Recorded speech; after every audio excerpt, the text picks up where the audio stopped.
പ്രിയ ജനമേ, നിങ്ങൾക്കെല്ലാവർക്കും വീണ്ടും വരുന്നവരായ യേശുക്രിസ്തുവിന്റെ നാമത്തിൽ എന്റെ സ്നേഹമാണ്. ഇപ്രകാരം നിങ്ങളുടെ മുമ്പിൽ ജീവിക്കുന്ന ഒരു സാക്ഷിയായി നിൽക്കാൻ ദൈവം നൽകിയ അവസരത്തെ ഓർത്ത് ദൈവത്തിന് കൂടാനോട് സ്തോത്രം അർപ്പിക്കുകയാണ്. നിന്നതല്ല, ദൈവം നിർത്തിയതാണ്. ഒരു യോഗ്യതയും ഇല്ലാതെ പല പ്രാവശ്യം മരണത്തെ മുഖാമുഖം കണ്ടിട്ടും വലിയവനായ ദൈവത്തിന്റെ പദ്ധതിയായിരുന്നു ഇപ്രകാരം നിങ്ങളുടെ മുമ്പിൽ ജീവിക്കുന്ന ഒരു സാക്ഷിയായി നിൽക്കുകയായിരുന്നു. എന്നെ ഇവിടേക്ക് ക്ഷണിക്കുകയും എനിക്ക് ഇപ്രകാരം ഒരു അവസരം നൽകുകയും ചെയ്ത പ്രിയ അച്ഛനോട്, സഭാ കമ്മിറ്റിയോട്, സംഘടനാ ഭാരവാഹികളുള്ള നന്ദി ഈ അവസരത്തിൽ അറിയിക്കുകയാണ്. ഞാൻ ഇവിടെ നിൽക്കുമ്പോൾ എനിക്ക് പരിചിതമായ അനേകം മുഖങ്ങളുണ്ട്. മാത്രമല്ല, ഹൃദയത്തോട് ചേർത്ത് വയ്ക്കുന്ന അനേകം സ്നേഹബന്ധങ്ങൾ. നിങ്ങളോടൊപ്പം ജീവനുള്ള ദൈവത്തെ ആരാധിക്കാൻ ദൈവം നൽകിയ അവസരത്തെ ഓർത്ത് ദൈവത്തിന് സ്തോത്രം അർപ്പിക്കുകയാണ്. പ്രിയ അച്ഛൻ സൂചിപ്പിച്ചതുപോലെ, അച്ഛൻ ആരോഗ്യ സഭയിൽ ശുശ്രൂഷനായിരിക്കുന്ന സമയങ്ങളിൽ അച്ഛനുമായുള്ള പരിചയം, പ്രാർത്ഥന കൂട്ടായ്മകളിൽ ഒരുമിച്ചായിരിക്കാൻ ദൈവം അവസരം നൽകി. ഞങ്ങളുടെ ഇതിലപ്പോൾ അച്ഛനോട് പറയുന്നുണ്ടായിരുന്നു, 2021 ഒക്ടോബർ മാസം അവസാനത്തെ ഞായറാഴ്ച അച്ഛനാണെങ്കിൽ ആദ്യമായിട്ട് ഗസ്റ്റായിട്ട് ക്ഷണിച്ച് ഒരു ആരംഭം വെച്ചത്. ഇന്നത് 2025 ഇതിൻ്റെ 109ാമത്തെ വേദിയാണ്. അതിൽ അച്ഛൻ അതിലൊരു ഭാഗമാകുവാൻ ദൈവം അവസരം നൽകി. എനിക്ക് അങ്ങനെ ഒരു അവസരം നൽകി എന്നെ ഇതിലേക്ക് കൊണ്ടുവന്നതിന് അച്ഛനോടുള്ള നന്ദി അവസരത്തിൽ അറിയിക്കുകയാണ്. എനിക്കറിയാം, എല്ലാവരും വളരെ കുറച്ചൊന്ന് ക്ഷമ നശിച്ചിരിക്കുന്ന അവസരമാണ്. കാരണം നമ്മൾ 8 മണി മുതൽ ഇങ്ങനെ പള്ളിയിൽ ഇരിക്കുകയാണ്. ദീർഘമായ റിപ്പോർട്ടുകൾ കേട്ടു. അപ്പോൾ എത്രയും വേഗം ഞാൻ സമയം കുറച്ചാൽ നിങ്ങൾക്ക് അത് സന്തോഷമായിരിക്കും. നമുക്കറിയാം, ഈ സഭയെ സംബന്ധിച്ചിടത്തോളം ഒരു ആഘോഷത്തിന്റെ ദിനമാണ്. കാരണം 2025 ജനുവരിയിൽ ആരംഭിച്ച എല്ലാ സംഘടനകളും, സൺഡേ സ്കൂൾ, യുവജന സംഘടന, ഭാരതീയ സഖ്യം, വിമൻസ് ഫെലോഷിപ്പ്, മെൻസ് ഫെലോഷിപ്പ്, എല്ലാ സംഘടനകളും അതിൻ്റെ ഒരു പൂർണ്ണതയുടെ അനുഭവത്തിലെത്തി ഒരു വർഷം തങ്ങൾ ചെയ്ത പ്രവർത്തനങ്ങൾ സഭയുടെ മുമ്പിൽ അവതരിപ്പിച്ച് നന്ദി അർപ്പിക്കുന്ന ഈ ഒരു ദിവസം. ഇവിടെ റിപ്പോർട്ട് കേട്ടുകൊണ്ടിൽ നമ്മൾ വളരെയധികം സന്തോഷവും നമ്മളൊരു സദ്യ കഴിച്ച് ഒരു നിറവിൻ്റെ അനുഭവം ഉണ്ടാകുന്നത് പോലെ കഴിഞ്ഞ ഒരു വർഷക്കാലം ഈ സഭയിലെ എല്ലാ സംഘടനകളെയും ദൈവം നടത്തിയതിനെ ഓർത്ത് ദൈവത്തിന് സ്തോത്രം അർപ്പിക്കുകയാണ്. ചിലരെങ്കിലും ചിന്തിക്കുന്നുണ്ടാകും, ഈ സംഘടനകളുടെ ആവശ്യമുണ്ട്. അച്ഛനിവിടെ പറഞ്ഞത് പോഷക സംഘടനകൾ എന്നാണ് പറഞ്ഞത്.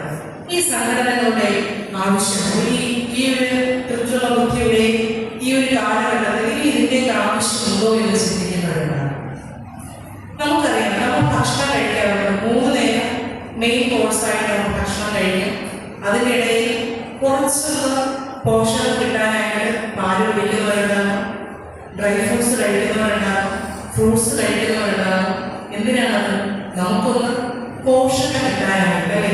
ഒരു ബാലൻസ്ഡ് ഡയറ്റിനായി കുറച്ചുകൂടെ ഒന്ന് എനർജി കിട്ടാൻ, കുറച്ചുകൂടെ ആരോഗ്യം കിട്ടാൻ. ഇതുപോലെ ക്രിസ്തീയ ജീവിതത്തിന് പോഷകം നൽകുന്ന സംഘടനകളാണ് നമ്മുടെ പോഷക സംഘടനകളായ സൺഡേ സ്കൂളും യുവജന സംഘടനയും ഭാരതീയ സഖ്യവും.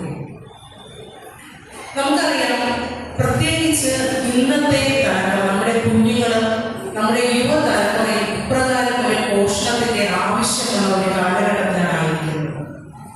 അതിന്റെ ഒരു ആവശ്യകത ബോധ്യപ്പെടുത്തുന്നതിനാൽ ഒരു കുഞ്ഞു കഥയിലൂടെ ആരംഭിക്കാനായി ആഗ്രഹിക്കുകയാണ്. ഒരിക്കൽ ഒരു മഞ്ഞുതുള്ളി ഹിമാലയത്തിന്റെ ഉയരങ്ങളൊക്കെ യാത്ര ആരംഭിച്ചു. യാത്ര ചെയ്ത് ഈ മഞ്ഞുതുള്ളി കടന്നു വരികയാണ്. വരുന്ന അവസരത്തിൽ വഴിയിൽ വെച്ചത് ചില പൂമ്പാറ്റകളെ കണ്ടു. അവരോട് സൊറ പറഞ്ഞു.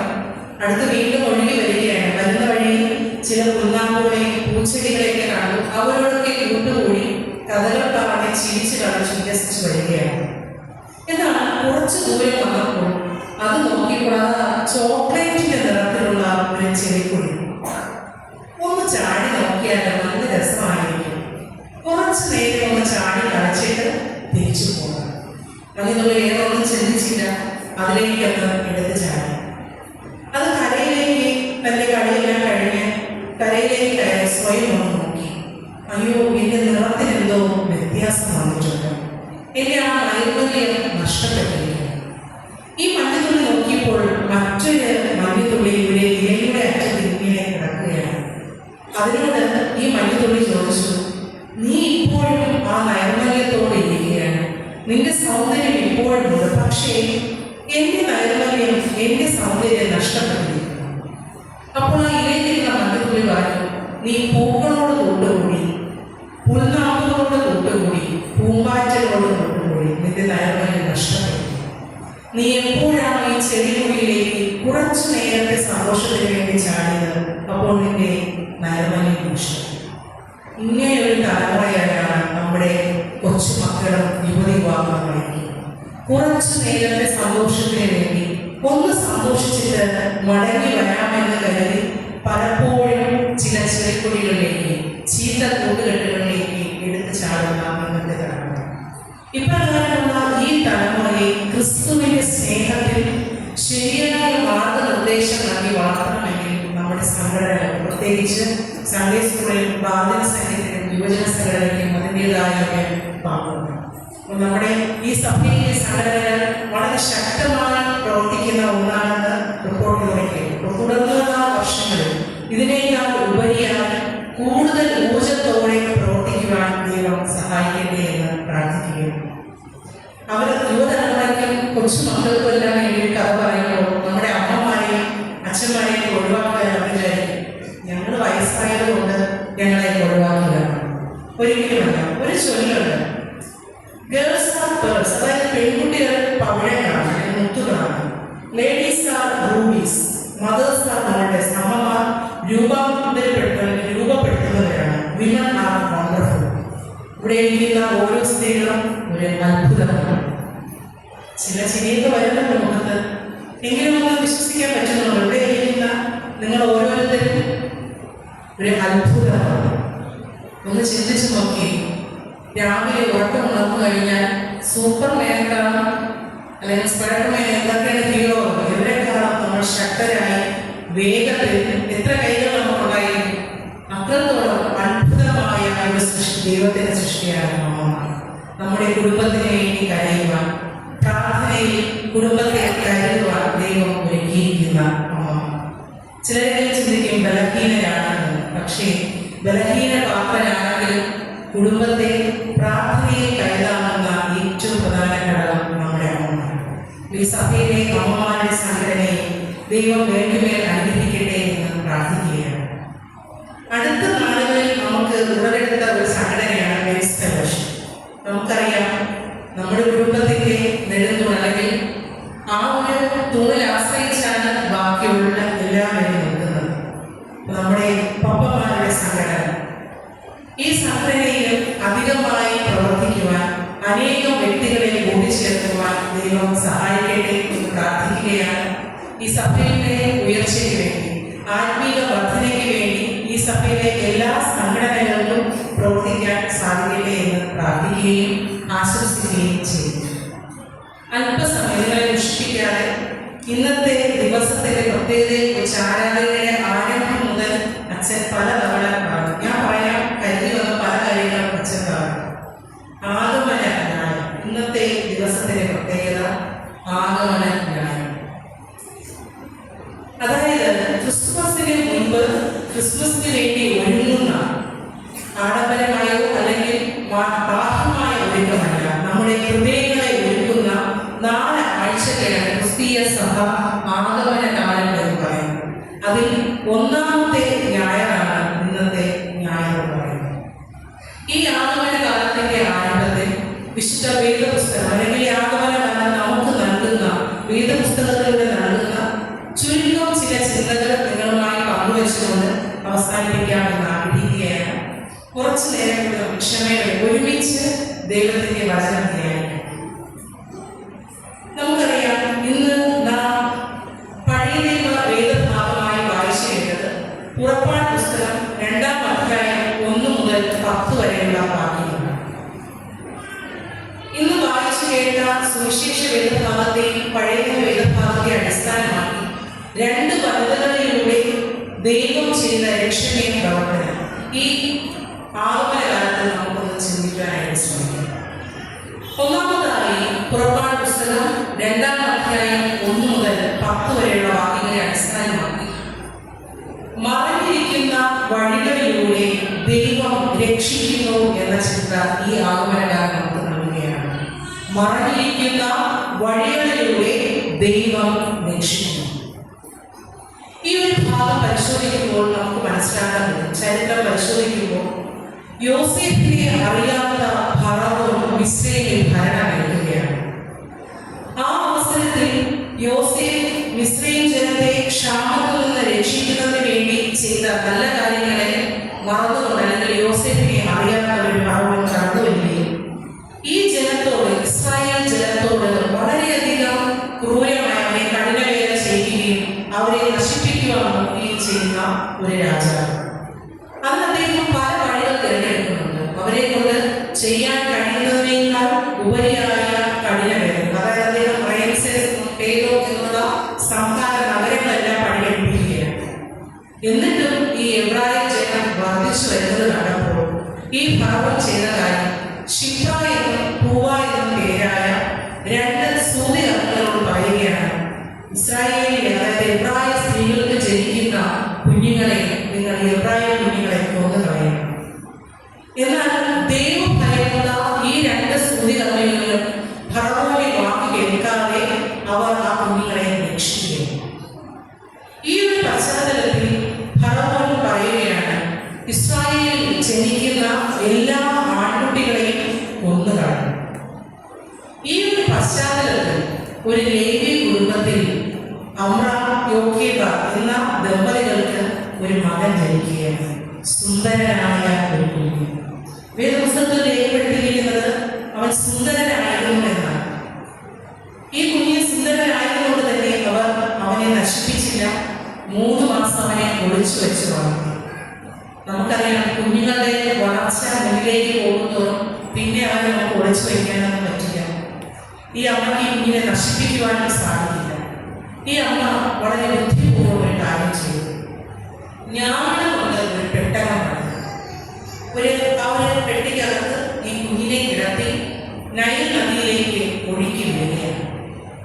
നമുക്കറിയാം, നമ്മുടെ ഇന്ത്യയിൽ അനേകം പുണ്യ നദികളുണ്ട്. ഗംഗ പോലുള്ള അവിടെ കുളിച്ചാൽ നമുക്ക് പുണ്യം ലഭിക്കുമെന്ന് വിശ്വസിക്കുന്ന ഒരു സമൂഹമുണ്ട്. അതുപോലെ ഈജിപ്തിനെ സംബന്ധിച്ചുള്ള ഒരു പുണ്യ നദിയായിരുന്നു നൈൽ.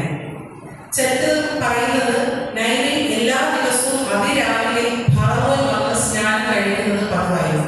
അതുപോലെ തന്നെ ഫറവോന്റെ കുടുംബത്തിൽ, അതായത് മറ്റു വ്യക്തികൾ, റാണി, മകളും എല്ലാം വന്ന് കുളിക്കുന്ന ഒരു പതിവുണ്ടായിരുന്നു. ആ പതിവ് എന്ന് പറഞ്ഞാൽ ഇവിടെ ഫറവോന്റെ മകൾ അവിടെ കുളിക്കുവാനായിട്ട് കടന്നു വരുന്നു. ഫറവോന്റെ മകൾ വന്ന് അവിടെ ഒരു കുഞ്ഞിന്റെ കരച്ചിൽ കേൾക്കുകയാണ്. തന്റെ ദാസന്മാർ പോയി എടുത്ത് ഒരു കുഞ്ഞിനെ കാണുകയും അവിടെ നമുക്ക് പിന്നെ നടന്ന സംഭവങ്ങൾ അറിയാം. കുഞ്ഞിന്റെ അമ്മയെ തന്നെ ആ കുഞ്ഞിനെ മുലയൂട്ടി വളർത്തുന്നതിന് വേണ്ടി ഏൽപ്പിക്കുന്ന ഒരു കാര്യം. ഈ ഒരു സംഭവം പുറപ്പാട് പുസ്തകം 2-ാം അധ്യായം 1 മുതൽ 10 വരെയുള്ള ഈ വാക്യങ്ങൾ നാം വായിക്കുമ്പോൾ നമുക്ക് മനസ്സിലാകുന്ന പ്രധാനപ്പെട്ട 3 കാര്യങ്ങളുണ്ട്. ഇവിടെ ഒരു അമ്മയുടെ ധൈര്യത്തോടു കൂടിയുള്ള ഒരു വിശ്വാസം, ഒരു അമ്മയുടെ ധൈര്യത്തോടു കൂടിയുള്ള വിശ്വാസം. രണ്ടാമതായി ദൈവിക ദൗത്യത്തിനായുള്ള ഒരു കുഞ്ഞിന്റെ തിരഞ്ഞെടുപ്പ്, ദൈവിക ദൗത്യത്തിനായുള്ള ഒരു കുഞ്ഞിന്റെ തിരഞ്ഞെടുപ്പ്. മൂന്നാമതായി പ്രതീക്ഷിക്കാത്ത ഒരു വ്യക്തിയിലൂടെയുള്ള ദൈവിക ഇടപെടൽ. ഈ ഒരു സംഭവം നാം നോക്കുമ്പോൾ നമുക്ക് മനസ്സിലാകും, ആ അമ്മ എത്ര ഹൃദയവേദനയോടെ ആയിരിക്കും താൻ ഒന്ന് പ്രസവിച്ച ആ കുഞ്ഞിനെ ആ പെട്ടകത്തിലാക്കി നദിയിലേക്ക് ഒഴിക്കുന്നത്. നമുക്ക് ചിലപ്പോൾ തോന്നും ആ കുഞ്ഞിനെ ഉപേക്ഷിച്ചതായിരിക്കുമോ അമ്മ. ഒരിക്കലുമല്ല. ഈ ഒരു ഭാഗം നാം പഠിക്കുമ്പോൾ നമുക്ക് മനസ്സിലാകുന്നത് ഒരു ഉപേക്ഷിക്കൽ എന്നതിനേക്കാൾ ഉപരിയായി എൻ്റെ ദൈവത്തിൻ്റെ കരങ്ങളിൽ എൻ്റെ കുഞ്ഞിനെ സമർപ്പിക്കുന്നു എന്ന ആ ഒരു ചിന്താഗതിയോടുകൂടി ആ അമ്മ അവിടെ കുഞ്ഞിനെ സമർപ്പിക്കുകയാണ്. ധൈര്യത്തോടുകൂടിയുള്ള ഒരു വിശ്വാസത്തിലൂടെ ദൈവിക ദൗത്യത്തിനായി തൻ്റെ കുഞ്ഞിനെ സമർപ്പിക്കുന്ന ഒരു. ഈ ആഗമന കാലം നമ്മെ ഈ ഭാഗത്തിലൂടെ ചിന്തിപ്പിക്കുന്ന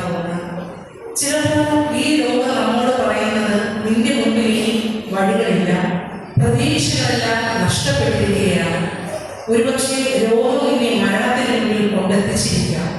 ഇങ്ങനെയുള്ള ഒരു അവസരത്തിൽ മറഞ്ഞിരിക്കുന്ന വഴികളിലൂടെ ദൈവത്തിനെ പ്രവർത്തിക്കാനായിട്ട് സ്വയം നമ്മുടെ ഹൃദയത്തോട് തന്നെ ഈ ഒരു ആഗമനകാലം എന്നോട് പറയുന്നത്, എനിക്ക് വേണ്ടി മറഞ്ഞിരിക്കുന്ന വഴികളെ എൻ്റെ ദൈവം തുറക്കും. ലോകം മുഴുവനും എന്നെ നോക്കി പറയും, ഇനി നിനക്ക് ഒരു പ്രതീക്ഷയില്ല, മുന്നോട്ട് ഒരു ജീവിതമില്ല എന്നുള്ളത്. പക്ഷേ ഈ ആഗമനകാലം ഈ ഭാഗത്തിലൂടെ നമുക്ക് നൽകുന്ന ചിന്ത, സകല പ്രതീക്ഷയും നഷ്ടമാകുന്നത് മറഞ്ഞിരിക്കുന്ന വഴികളിലൂടെ, പ്രതീക്ഷിക്കാത്ത വഴികളിലൂടെ ദൈവം നമുക്ക് വേണ്ടി ഇടപെടും എന്നുള്ളതാണ്. രണ്ടാമത്തെ ചിന്ത എന്ന് പറയുന്നത്, ഇന്ന് നാം സുവിശേഷ പാഠഭാഗമായി വായിച്ചു കേട്ട ഭാഗത്തുനിന്നാണ്. ഇവിടെ വളരെ വർഷങ്ങൾക്കിപ്പുറം മറ്റൊരു സ്ത്രീയെ ദൈവിക ദൗത്യത്തിന്റെ ഭാഗമാകുകയാണ്, ദൈവത്തിന്റെ രക്ഷണീയ പ്രവർത്തനത്തിന്റെ ഭാഗമാകുന്നതാണ്. ഇവിടെ ദൈവം തന്നെ ഉടമ്പടി ഓർക്കുന്നു എന്ന് ഈ ആഗമനകാലത്ത് നമ്മൾ ഓർക്കുകയാണ്. വിശുദ്ധ ലൂക്കോസ് എഴുതിയ സുവിശേഷം 1-ാം അധ്യായം 46 മുതൽ 56 വരെയുള്ള വാക്യങ്ങളിൽ ഇവിടെ നമ്മെ ഓർമ്മിപ്പിക്കുന്ന ഒരു കാര്യം, ദൈവം തന്റെ ഉടമ്പടി ഓർക്കുന്നു എന്നതാണ്. ഈ ഒരു ഭാഗത്തേക്ക് വരുമ്പോൾ അതിന്റെ പശ്ചാത്തലം നാം ശ്രദ്ധിക്കുമ്പോൾ, നസ്രയത്ത് എന്ന കൊച്ചു ഗ്രാമത്തിൽ കന്യകയായ ഒരു സ്ത്രീയുടെ അടുത്ത് ഗബ്രിയേൽ ദൂതൻ വരികയാണ്. അവളെ വിളിക്കുകയാണ്, കൃപ ലഭിച്ചവളെ നിനക്ക് വാങ്ങണം. അവൾ ആദ്യമൊന്ന് ഭയക്കുമെങ്കിലും സമർപ്പിതയായി സ്വയം സമർപ്പിച്ചുകൊണ്ട് ആ വന്ദനത്തിൽ അവൾ പ്രതികരിക്കുകയാണ്. അതിലൂടെ ലോകരക്ഷിതാവിന്റെ മാതാവ് എന്ന പദവിയിലേക്ക് മറിയ ഉയർത്തപ്പെടുകയാണ്.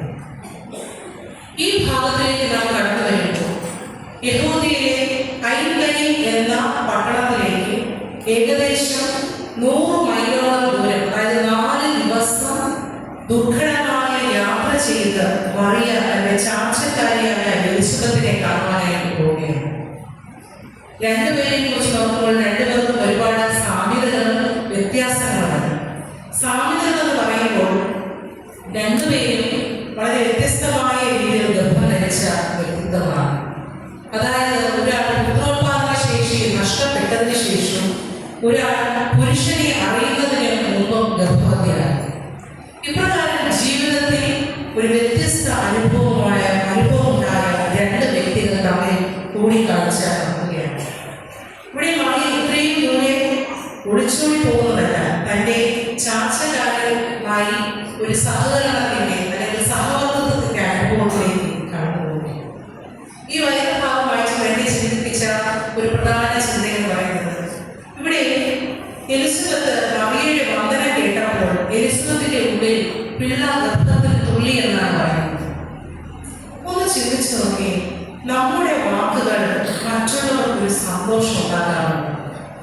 ഇവിടെ മറിയയുടെ വന്ദന സ്വരം കേട്ടപ്പോൾ, ആ ഒരു വാക്ക് കേട്ടപ്പോൾ എലിസബത്തിന്റെ ഉള്ളിൽ കുഞ്ഞ് സന്തോഷം കൊണ്ട് തുള്ളി.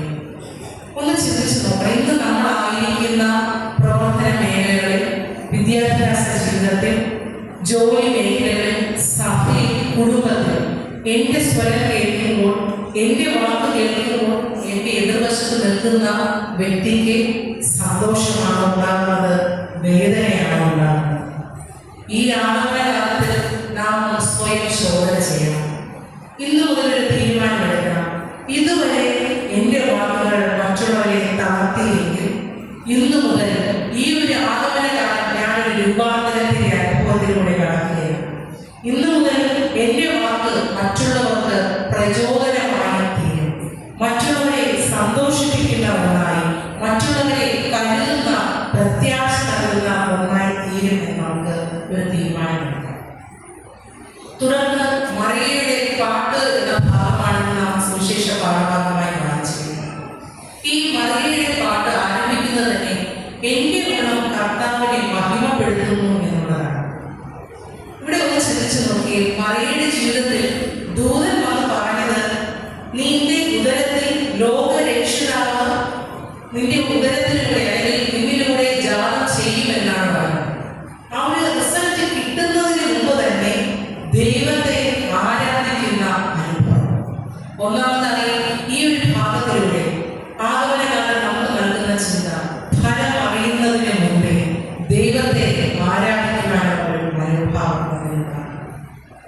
ദൈവത്തെ ആരാധിച്ചുകൊണ്ട് അതിലൂടെ അനേകം നന്മകൾ കാണാൻ ലോകത്തിന് ഒരു അത്ഭുതമായി തീരുവാൻ നമുക്ക് സാധിക്കണം. മറിയയുടെ പാട്ട് നൽകുന്ന 2 ചിന്തകളുടെ പറഞ്ഞുകൊണ്ട് ഞാൻ അവസാനിപ്പിക്കാമെന്ന് ആഗ്രഹിക്കുന്നു. ഇവിടെ ഈ ആഗമന കാലത്ത് നമ്മെ അധികം പ്രത്യാശ അച്ഛൻ പറഞ്ഞതുപോലെ ആദ്യത്തെ ന്യായം ഹോപ്പ്, അതായത് ഒരു പ്രത്യാശ, നല്ലത് വരും, പ്രതീക്ഷയുടെ അനുഭവം തരുന്നതാണ്. ഈ മറിയയുടെ പാട്ട് നൽകുന്ന ഒന്നാമത്തെ പ്രത്യാശ എന്ന് പറയുന്നത് ദൈവം എളിയവനെ ഓർക്കുന്നു എന്നതാണ്. എളിയവനെ ഓർക്കുന്നു. ദൈവത്തിന്റെ സന്നിധിയിൽ സ്വയം സമർപ്പിച്ച് വിനയപ്പെടുന്ന വ്യക്തിയെ ദൈവം ഓർക്കുന്നു. രണ്ടാമതായി ദൈവം എന്നും വിശ്വസ്തനാണ്. അതായത് ഇവിടെ ഇസ്രായേൽ ജനത്തിന്റെ ജീവിതത്തെ നോക്കുമ്പോൾ മിശിഹായുടെ വരവിന് വേണ്ടി കാത്തിരിക്കുന്ന ഒരു ജനം, ആ ഒരു നിശ്ചലതയെ ഭേദിച്ചുകൊണ്ട് വിശ്വസ്തനായി ആ ദൈവം കടന്നു വരികയാണ്. മൂന്നാമതായി ദൈവത്തിന്റെ കരുണ തലമുറയോളം കടന്നു നിർത്തുന്നു, അല്ലെങ്കിൽ ഒഴുകിയെത്തുന്നു എന്നുള്ളതാണ്. മറിയയുടെ പാട്ട് പറയുന്നത് തലമുറയോളം. ഇന്ന് നമ്മൾ ചിന്തിക്കാറുണ്ട്, ഇന്ന് ഞാൻ ആരാധിക്കുന്നത്, ഇന്ന് ഞാൻ സഭയുടെ ഭാഗമാകുന്നത് എനിക്ക് വേണ്ടി മാത്രമാണ്, അല്ലെങ്കിൽ എന്തിനു വേണ്ടിയാണ്, ഇതിൻ്റെയൊക്കെ ആവശ്യമുണ്ടോ എന്നുള്ളത്. പക്ഷേ ഈ ഒരു ഭാഗത്തിലൂടെ ഈ ആഗമനകാലം നമുക്ക് നൽകുന്ന ചിന്ത എന്ന് പറയുന്നത് ദൈവം നിന്നെയും നിന്റെ തലമുറയും അനുഗ്രഹിക്കും എന്നുള്ളതാണ്. ചെറിയൊരു ചിന്തയാണ് ഞാൻ നിങ്ങളുമായി പങ്കുവച്ചത്.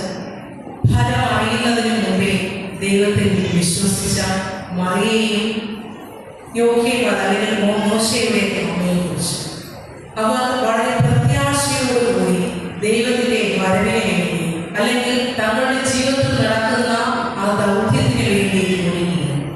ഒരു ക്രിസ്മസിന് വേണ്ടി നമ്മൾ ഓരോരുത്തരും ഒരുങ്ങിക്കൊണ്ടിരിക്കുകയാണ്. ക്രിസ്തുവിന്റെ ജനനത്തെ ഓർക്കുക മാത്രമല്ല, ക്രിസ്തുവിന്റെ രണ്ടാമത്തെ വരവിന് വേണ്ടി സ്വയം ഒന്ന് രൂപാന്തരപ്പെടുത്തുന്നതിലൂടെയാണ് ഈ ആഗമനം. അപ്പോൾ ഈ സഭയിലെ ഓരോ കുടുംബങ്ങളെയും, ഓരോ വ്യക്തി ജീവിതങ്ങളെയും ഈ ആഗമനകാലത്ത് ഒരു രൂപാന്തരത്തിന്റെ പുതുക്കത്തിന്റെ അനുഭവത്തിലൂടെ കടന്നു പോകാൻ നമുക്കറിയാം. പൊന്ന് തീരിട്ട് ഊതി കഴിയുമ്പോൾ അതിന്റെ ഏറ്റവും ഒരു പൂർണ്ണതയിൽ ഒരു പ്യുവർ ഫോമിലേക്ക് എത്തുന്നത്. അത് നമുക്കറിയാം. കെമിസ്ട്രി വിദ്യാർത്ഥി, നമുക്ക് കെമിസ്ട്രിയിലെ പല സാധനങ്ങളും ഒരു ഹോം ഫാർമസിലൂടെ കടത്തി എടുക്കുമ്പോഴാണ് പലപ്പോഴും അതിൻ്റെ ഒരു പൂർണ്ണതയിൽ, അല്ലെങ്കിൽ ഏറ്റവും പ്യുവർ ഫോമിലേക്ക് എത്തുന്നത്. അതുപോലെ നമ്മുടെ ജീവിതം ഈ ഒരു ആഗമനമാണ്. നമുക്കൊന്ന് സ്വയം ശോധന ചെയ്യാം. എൻ്റെ ജീവിതത്തിൽ പറ്റിപ്പോയ കാര്യങ്ങൾ, തെറ്റുപറ്റിയ, വീഴ്ച പറ്റിയതിൽ നിന്ന് ഒന്ന് എന്ന ഒരു പുതിയ തുടക്കം, അതിലൂടെ ക്രിസ്തുവിന്റെ ജനനം ഓർമ്മിക്കുവാൻ, ക്രിസ്തുവിന്റെ രണ്ടാമത്തെ വരവിന് വേണ്ടി ഒരുങ്ങുവാൻ നമുക്ക് ശോധന ചെയ്തുകൊണ്ട് ഒരുങ്ങാം. ഈ ആഗമനകാലം വരുന്ന ക്രിസ്മസും പുതുവത്സരവും ഈ സഭയിലെ ഓരോ വ്യക്തി ജീവിതങ്ങളും കുടുംബങ്ങൾക്കും അനുഗ്രഹമാകട്ടെ എന്ന് പ്രാർത്ഥിക്കുകയാണ്. ഞാൻ ഇവിടെ നിൽക്കുമ്പോൾ ഇത്രയും പറഞ്ഞുകൊണ്ട് എനിക്ക് മടങ്ങി അവിടെ പോയി ഇരിക്കാൻ പറ്റില്ല. കാരണം എങ്കിൽ ഒരു ചോദ്യം വരും, പിന്നെ എന്തിന് എന്നുള്ളത്. ഞാനിവിടെ നിൽക്കുമ്പോൾ ഇതുപോലെയുള്ള ഒരു രൂപാന്തരത്തിന്റെ, ഒരു ഹോട്ട് ഫാർമസിന്റെ ഒരു അനുഭവം, തിരിച്ചുള്ളയിലൂടെ അനുഭവത്തിലൂടെ കടന്നുപോയപ്പോൾ ദൈവം കുറച്ചുകൂടി പുതുക്കമുള്ള, അല്ലെങ്കിൽ കുറച്ചുകൂടി ശുദ്ധിയുള്ള ഒരു അനുഭവത്തിലേക്ക് എത്തിച്ചു. അച്ഛൻ സൂചിപ്പിച്ചതുപോലെ ഞാൻ 5 മിനിറ്റ് കൂടെ പറഞ്ഞതുപോലെ ബാലരാമപുരം സഭയുടെ അംഗമാണ്. ഒരു ക്രിസ്തീയ കുടുംബത്തിൽ ജനിച്ച് വളർത്തപ്പെടുവാൻ വലിയവനായ ദൈവം അനുഗ്രഹിച്ചു. ഞാൻ ഇന്നിവിടെ ഇങ്ങനെ ചിന്തിച്ചപ്പോൾ എന്നെ കുറച്ച് നാളുകൾ ഞാൻ എത്ര തന്നെ പറയാനും മതിവരാത്ത രീതിയിൽ ദൈവത്തിന്റെ അത്ഭുതങ്ങൾ കണ്ടുകൊള്ളാവുന്ന വ്യക്തിയാണ്. സ്വന്തം ഭവനത്തിൽ നിന്ന് തന്നെ പലപ്പോഴും രോഗം വേണ്ടപ്പെട്ടവരെ ഭൂമിയിൽ നിന്ന് എടുത്തുകൊണ്ടു പോകും എന്നുള്ള അവസരം വന്നപ്പോഴും വലിയവനായ ദൈവം കൊച്ചു പ്രായങ്ങളിൽ ഇല്ല, ഒരു അത്ഭുതം പ്രവർത്തിക്കുന്ന ദൈവം നിനക്കുണ്ട് എന്ന ഉറപ്പ് നൽകി നിലനിർത്തിയതാണ്. 2012 20ാമത്തെ വയസ്സിൽ എനിക്ക് കുടുംബജീവിതത്തിൽ പ്രവേശിക്കുവാനായി ദൈവം അവസരം നൽകി. എന്നേക്കാൾ ഒരു വഴിയും ഏറെ ദൈവത്തെ സ്നേഹിക്കുന്ന, ദൈവത്തെ ആരാധിക്കുന്ന ഒരു കുടുംബത്തിന്റെ, ഒരു വ്യക്തിയുടെ പകുതിയാകുവാൻ ദൈവം എനിക്ക് അവസരം നൽകി. ആ ദൈവത്തിന് ഞാൻ നന്ദി അർപ്പിക്കുകയാണ്. മുന്നിലേക്ക് ചിന്തിക്കുമ്പോൾ എൻ്റെ ജീവിതത്തിൽ പിന്നെ നടന്നതെല്ലാം അത്ഭുതങ്ങളാണ്. 2015 ഞങ്ങൾക്ക് മകനെ ലഭിക്കുന്നത്. ഞാൻ എപ്പോഴും പറയാറുണ്ട്, അവനൊരു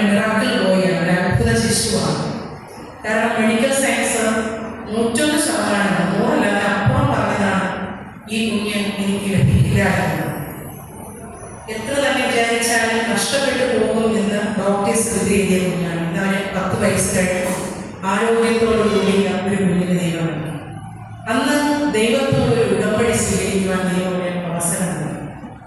ഡോക്ടേഴ്സ് ഹാർട്ട് ബീറ്റ് കുറവായിക്കൊണ്ട് അബോർഷൻ ചെയ്യാൻ പറഞ്ഞപ്പോൾ ഞങ്ങൾ ഭവനത്തിൽ വന്ന് രണ്ടുപേരും കരങ്ങൾ ചേർത്ത് പിടിച്ചിരുന്ന് പ്രാർത്ഥിച്ചു. അപ്പ നീ തരുന്നത് ആണായാലും പെണ്ണായാലും നിന്റെ വേലയ്ക്ക് വേണ്ടി സമർപ്പിക്കും. ഒരു ഊരമില്ലാത്ത കുഞ്ഞിനെ ഞങ്ങൾക്ക് നൽകി. ദൈവം ഞങ്ങളുടെ പ്രാർത്ഥന കേട്ടു. വളരെയധികം കോംപ്ലിക്കേഷനിലൂടെ പോയെങ്കിലും വലിയവനായ ദൈവം ഞങ്ങൾക്ക് ഊരമില്ലാത്ത ഒരു ആൺകുഞ്ഞിനെ നൽകി അനുഗ്രഹിച്ചു. അവന്റെ വിദ്യാഭ്യാസത്തിൽ ഇന്നുവരെയും ദൈവത്തിന്റെ കരുതലും കൃപയും കൂടെയുണ്ട്. കുഞ്ഞുങ്ങളോടുള്ള ഒരു പ്രാർത്ഥന അവനും ശവയെ വാഴനെ പോലെ ആ ദൈവത്തിന്റെ വിളി കേട്ട് അടിയരില്ല എന്ന് ഉത്തരം പറഞ്ഞ് സ്വയം സമർപ്പിക്കപ്പെട്ട് ദൈവവേലയ്ക്ക് വേണ്ടി ഇറങ്ങുവാൻ പ്രാർത്ഥനയിൽ നോക്കണം. 2018 എൻ്റെ ജീവിതത്തിലേക്ക് ക്യാൻസർ എന്ന രോഗം കടന്നു വരുന്നു.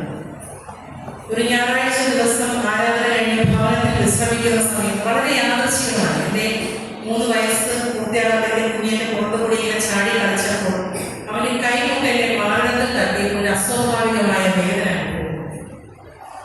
എന്താണ് എന്നുള്ളത് പിന്നീട് അങ്ങോട്ട് ടെസ്റ്റുകൾ കാര്യങ്ങളിലേക്ക് പോയി. ഞാനിപ്പോൾ B.Ed കോഴ്സ് ചെയ്യുന്ന സമയമാണ്. റിസൾട്ട് വന്നപ്പോൾ സ്റ്റേജ് 2 ബ്രസ്റ്റ് ക്യാൻസർ ആണെന്നുള്ള റിസൾട്ടാണ് ലഭിച്ചത്. അന്ന് എന്നെ ചുറ്റും നിൽക്കുന്ന എല്ലാവരെയും പറഞ്ഞു, നിന്റെ 26ാമത്തെ വയസ്സിൽ ഈ രോഗം ഇനി നിന്റെ ജീവിതത്തിലെ നല്ല സമയം നഷ്ടപ്പെടും. നമ്മൾ സിനിമയിൽ പറയുമ്പോൾ വെള്ളി തീർക്കട എന്ന് എന്നെ നോക്കി ചുറ്റുമുള്ളവർ പറഞ്ഞു. പക്ഷെ അന്ന് ഈ റിസൾട്ട് ഇറങ്ങിയാൽ എൻ്റെ മകനെ ചേർത്തൊരു 2 മിനിറ്റ് കാര്യമാണ്. അന്നെടുത്ത ഒരു തീരുമാനം, ഇനി ഈ ലോകത്തിൻ്റെ മുന്നിൽ ഈ രോഗത്തിൻ്റെ പേരിൽ ഞാൻ കരയില്ല. ഈ ലോകത്തിൻ്റെ മുന്നിൽ ഇനി ക്യാൻസർ വന്നു എന്ന പേരിൽ ഞാൻ കരയില്ല. എൻ്റെ ദൈവത്തിൻ്റെ സന്നിധിയിലല്ലാതെ ഒരു വ്യക്തിയുടെ മുമ്പിലും കരയില്ല എന്ന തീരുമാനമാണ്. പക്ഷേ ആ ദൈവം എന്നെ ആ തീരുമാനത്തിൽ ഉറച്ചു നിൽക്കുവാൻ ശക്തയാക്കി. ഞാൻ ഒരു സർജറി 16 20 റേഡിയേഷൻ ഒരു 9 മാസത്തെ ഒരു ചികിത്സാ കാലഘട്ടത്തിലൂടെ കടന്നു. എൻ്റെ 1ാമത്തെ കീമോ കഴിഞ്ഞ 2018 ജൂൺ മാസം 26-ാം തീയതി അന്ന് ആ രാത്രി ഞാൻ പ്രാർത്ഥിച്ചത്, എൻ്റെ അപ്പ ഇന്ന് രാത്രി ഞാൻ മരിക്കണം. കാരണം മുന്നിലുള്ള 15 കീമോ നേരിടാനുള്ള ശക്തി എനിക്കില്ല. നമ്മൾ ചിലപ്പോഴൊക്കെ ചിന്തിക്കാറുണ്ട് എൻ്റെ ചില പ്രാർത്ഥന ദൈവം കേൾക്കില്ലായിരുന്നു. അന്ന് എൻ്റെ പ്രാർത്ഥന ദൈവം കേട്ടില്ല. എൻ്റെ ദൈവത്തിൻ്റെ പദ്ധതി എന്നത് 2025 നവംബർ 30-ാം തീയതി നിങ്ങളോട് എൻ്റെ ദൈവം ജീവിക്കുന്നെന്ന് സാക്ഷിക്കാനായി നിലനിർത്തുകയുണ്ടായി. അവിടെ നിന്ന് മുന്നിലേക്ക് ഞാൻ ചിന്തിക്കുമ്പോൾ വീണുപോകാമായിരുന്ന സാഹചര്യങ്ങളിൽ എന്നെ ദൈവം കരുതിച്ചു. എൻ്റെ കോഴ്സ് കഴിഞ്ഞ് പലയിടത്തും ഞാൻ ഇന്റർവ്യൂവിൽ പോയപ്പോൾ തള്ളപ്പെട്ടു പോയാൽ രോഗത്തിൻ്റെ പേരിൽ തള്ളപ്പെട്ടു പോയാൽ അന്ന് ഹൃദയം തുടങ്ങിയ വേദനയോടെ ഞാൻ വീണ്ടും തുടർ വിദ്യാഭ്യാസത്തിന് വേണ്ടി പോയി. ഞാൻ government training college 2019-21 വർഷത്തിലാണ് M.Ed course ചെയ്തത്. അന്ന് ഈ M.Ed കോഴ്സിന് ജോയിൻ ചെയ്ത് തന്നെ സ്നേഹിക്കുന്ന എല്ലാവരെയും പറഞ്ഞു, എൻ്റെ ട്രീറ്റ്മെൻറ്റ് കഴിഞ്ഞിട്ട് 2 മാസം കഴിഞ്ഞേ ഇപ്പോൾ ശരീരത്തിന് റെസ്റ്റാണ് ആവശ്യം, ഇതിനു വേണ്ടി നീ ചെന്നാൽ ആ കോഴ്സ് പൂർത്തിയാക്കുവാനായിട്ട് കഴിയില്ല എന്ന്. അതാണ് ഞാൻ നിങ്ങളോട് നേരത്തെ പറഞ്ഞത്. ലോകം മുഴുവനും പറയുമ്പോൾ ഇതിൻ്റെ മുന്നിൽ പ്രതീക്ഷയില്ല, നിനക്കിനി മുന്നോട്ട് വഴിയില്ല എന്ന്. പക്ഷേ എൻ്റെ ദൈവം എനിക്ക് വേണ്ടി ഒരുക്കിയിരുന്ന അക്കാഡമിക് ഇയർ 151 കേരള യൂണിവേഴ്സിറ്റി പരീക്ഷ എഴുതി 1ാം റാങ്ക് നേടി വിജയിക്കുകയാണ്. എൻ്റെ ദൈവത്തിന് ഒരു കാര്യവും അസാധാരണ. എത്ര ശാസ്ത്രം പുരോഗമിച്ചെന്ന് പറഞ്ഞാലും എത്ര ആർട്ടിഫിഷ്യൽ ഇന്റലിജൻസ് ഒക്കെ കാലഘട്ടം പറഞ്ഞാലും എൻ്റെ അപ്പന് അത്ഭുതം പ്രവർത്തിക്കാൻ ഈ കാലഘട്ടത്തിൽ കഴിയും. അതിനൊറ്റ കാര്യമേയുള്ളൂ, വിശ്വാസത്തോടുകൂടിയുള്ള പ്രാർത്ഥന. അത് നമ്മുടെ ജീവിതത്തിൽ നമ്മുടെ കണ്ണ് കാണാത്തത് നമ്മുടെ ചിന്തകളിൽ പോലും വരാത്ത രീതിയിൽ ദൈവം നമ്മെ മാനിച്ചു. ഞാൻ ഇടയ്ക്കൊക്കെ പറയാറുണ്ട്, ക്യാൻസർ വന്നാൽ നന്നായി നമുക്ക് വൈറലാകാൻ പറ്റും. കാരണം സാധാരണ ഒരു 9ാം റാങ്കിൽ കിട്ടിയാൽ ചെറിയൊരു ഫോട്ടോയും 10,000 ഒരു ടെസ്റ്റ് റാങ്ക് കിട്ടിയെന്ന് വരും. അച്ഛനെ ഓർക്കുന്നുണ്ടാവും 9ാം പത്രത്തിൽ ടൈംസ് ഓഫ് ഇന്ത്യയുടെ even cancer failed before this M.Ed first rank എന്ന തലക്കെട്ടോടുകൂടി ഞങ്ങളുടെ ഫാമിലി ഫോട്ടോയാണ് പഠിച്ചത്. ഞാൻ പറയാറുണ്ട്, ജീവിതത്തിൽ നേരിട്ട ഈ രോഗം എന്നെ തളർത്താനല്ല, തകർക്കാനല്ല, എന്നെ വളർത്താനല്ല. ഇവിടെ ഇരിക്കുന്ന ചിലരോടെങ്കിലും ദൈവത്തിന്റെ വചനം സംസാരിക്കാനായിട്ട് ആഗ്രഹിക്കുകയാണ്. സകല പ്രതീക്ഷയെ നഷ്ടപ്പെട്ട് എൻ്റെ ജീവിതത്തിൽ ഇനി നടക്കില്ല എന്ന് ചിന്തിക്കുന്നിടത്ത് എൻ്റെ ദൈവത്തെ പ്രവർത്തിക്കാൻ കഴിയും. ലോകമല്ല നമ്മുടെ ജീവിതത്തിൻ്റെ വിധി എഴുതുന്നത്, സൃഷ്ടിതാവായ ദൈവം. ആ ദൈവത്തിന്റെ കരത്തിൽ നാം സ്വയം സമർപ്പിച്ചു കഴിഞ്ഞാൽ തീർച്ചയായും ദൈവം വാലല്ല നമ്മെ തലയാക്കി മാനിക്കുക തന്നെ ചെയ്യും. 2021 റാങ്ക് ലഭിച്ചതിന് ശേഷം അച്ഛൻ്റെ ആരോഗ്യ സഭയിലാണ് ആദ്യമായിട്ട് ഒരു ഗസ്റ്റായിട്ട് ക്ഷണിക്കുന്നത്. അതിനുശേഷം സന്തോഷത്തോടുകൂടിയാണ് പറയുന്നത്, മടങ്ങിയിരിക്കാൻ ദൈവം അനുവദിച്ചിട്ടില്ല. ഓടി നടന്ന എൻ്റെ കർത്താവ് ജീവിക്കുന്നതെന്ന് ദക്ഷിണേന്ത്യ മഹാനഗരയിലെ പല സഭകളിലും വാർഡ് കൺവെൻഷനുകളിലെല്ലാം സാക്ഷിപ്പാൻ ദൈവമുണ്ട്. ആ ദൈവത്തിന് എത്ര തന്നെ നന്ദി പറഞ്ഞാലും മതി വരില്ല.